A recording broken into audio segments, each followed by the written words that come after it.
Ya, kali ini kita akan menganalisa lagi bangunan taktis, yaitu bagaimana cara perhitungan langkah yang benar. Ya, mulai dari awal perhitungan langkah, kita harus menemukan terlebih dahulu semua langkah pangsaan yang ada. Langkah paksaan pertama di sini adalah langkah skak. Di sini putih jalan, putih giliran melangkah. Di sini langkah skak kita tahu ada menteri kali H7. Yang kedua adalah benteng G7 skak. Yang kedua adalah langkah makan. Langkah makan di sini adalah benteng kali H7 skak. Maaf, tidak skak maksud saya. Dan kedua adalah langkah gajah kali E5.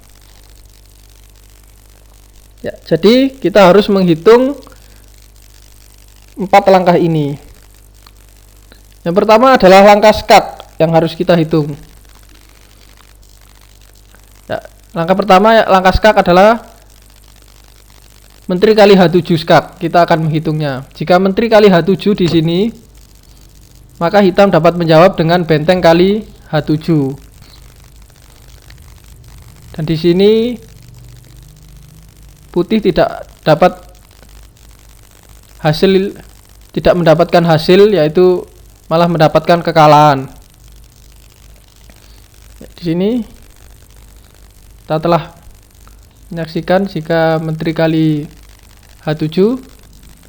Yang kedua adalah bagaimana jika benteng G7 skak. Itu langkah skak. Di sini hitam memiliki 2 jawaban, yaitu apakah raja ke H8 atau raja memakan benteng di G7 dengan raja kali G7. Ya, di sini kita lihat jika raja kali H8, raja ke H8, maka di sini putih memiliki beberapa pilihan langkah, yaitu dengan menteri H7 atau benteng H7.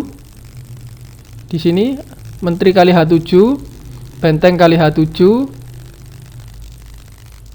atau benteng G8, atau juga gajah kali E5. Di sini langkah-langkah paksaannya. Di sini kita harus menghitung langkah yang paling memaksa,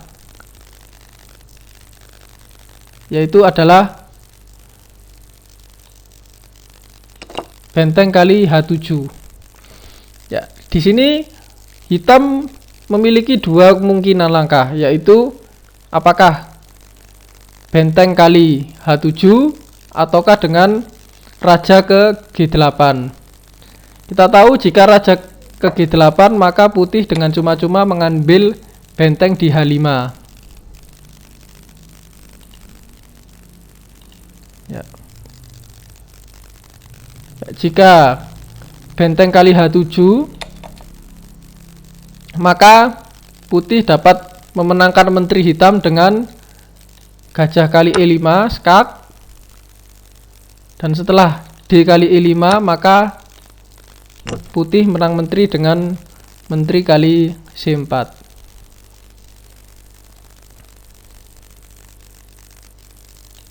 Ya.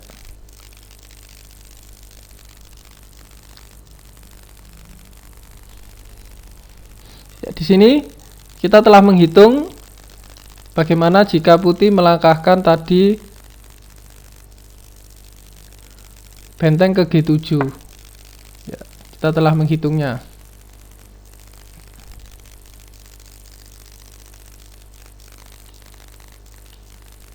Ya.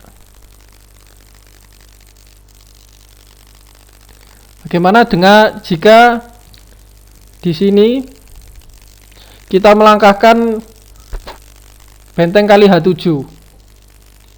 Ya. Jika benteng kali H7 di sini, maka hitam dapat dengan mudah mengambilnya kembali dengan benteng kali H7 dan tidak membawa hasil bagi putih.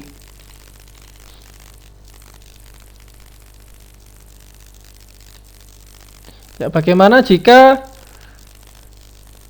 Putih melangkahkan gajah kali E5. Jelas jika ada gajah kali E5 maka menteri putih akan hilang dengan menteri kali C2. Ya. Di sini kita akan hitung langkah paksaan skak, yaitu benteng kali G7. Ya, jika Raja H ke H8 tadi kita sudah tahu bahwa putih dapat menang dengan benteng kali H7, dan setelah benteng kali H7 maka gajah ke E5. Gajah makan E5, dan setelah D kali E5 putih dapat mengambil menteri dengan menteri kali C4.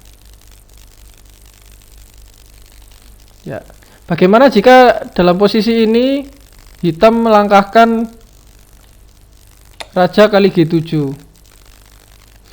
Ya, di sini terdapat beberapa kemungkinan langkah paksaan, yaitu yang pertama adalah skak di G6 dengan menteri G6. Kedua adalah menteri kali H7 skak. Yang ketiga adalah benteng kali gajah kali E5 di sini. Ya, yang mana harus kita perhitungkan satu persatu. Langkah menteri G6 tidak membawa hasil karena akan memberikan menteri secara cuma-cuma. Jadi langkah menteri G6 adalah buruk. Langkah menteri kali H7 pun juga buruk karena hitam dapat mengambil dengan benteng kali H7 atau dengan raja kali H7. Di sini tidak membawa hasil bagi putih. Ya.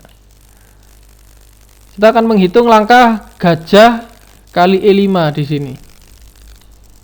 Ya, setelah langkah gajah kali E5 dengan bunyi skak, maka hitam dengan terpaksa harus mengambil gajah di E5 dan benteng kali E5.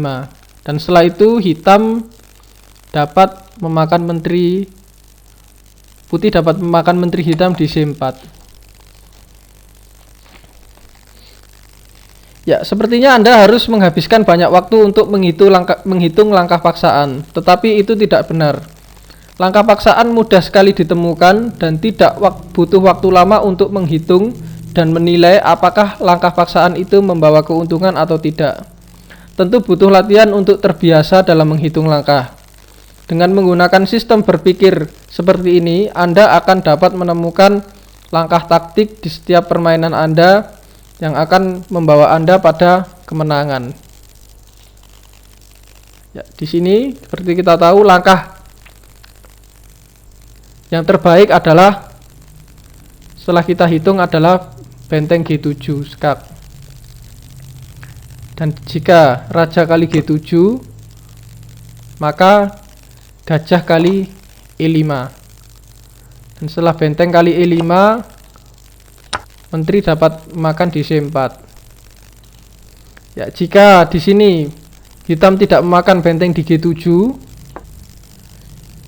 tapi dengan langkah menghindari raja H8 di sini, maka putih dapat menang dengan cara benteng kali H7 skak memaksa. Tentu jika raja ke G8 maka benteng kali H5, hitam kalah benteng dengan cuma-cuma.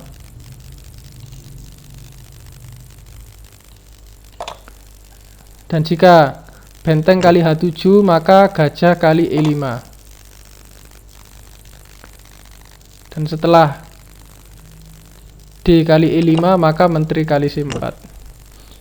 Ya, ingat selalu hitung terlebih dahulu langkah-langkah paksaan, yaitu SMA, yaitu langkah skak, langkah makan, dan langkah ancam untuk menemukan langkah menang.